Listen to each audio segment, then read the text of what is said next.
The present internet, what we are using right now, this internet is just an experimental internet, and there is a need to go to the production version of this internet.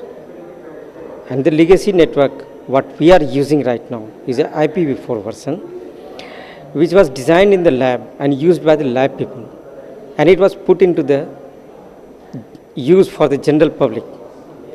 When it was put into the general public in the 1993 and 1992, like 90s, it was so successful that designer never got the chance to modify it for the production version of this internet. There are a number of devices waiting to come onto the internet, but in the IPv4, right now we don't have any addresses available so that the internet, on the internet, the devices can come over the internet.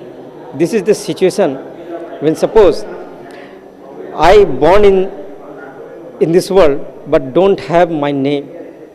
Without name, the identity is not established for anybody or any equipment. And to have the unique identity, we need to have a spare global IP addresses. And in the present internet, we don't have global IP addresses left. So what is the need? The need is we should have ample amount of IP addresses so that all the equipment whichever is perceived to be on the net, so that we can communicate remotely, we can take the data from those sensors or devices or equipments and communicate our command so that our needs are satisfied. The present day need is we need to have solution for the socio-economic problem. At present, there is a dearth of infrastructure at the rural places.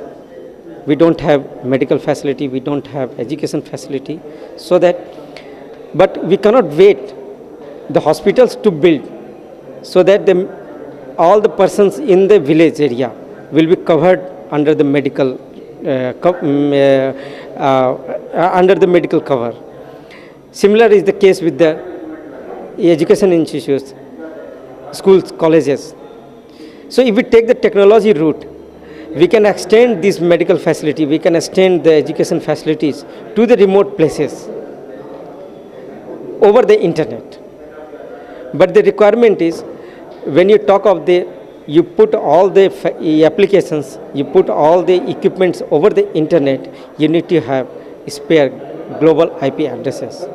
And that address is available only in IPv6, and that is why the government is giving a big push for this IPv6 addressing scheme. And so is this seminar. And government has envisaged that by 2017, all the equipment in the country will be transferred over IPv6. And government has released roadmap last year how all the stakeholders in this ecosystem, IPv6 ecosystem, will be transiting over the new generation internet, IPv6. And that is the goal of the government.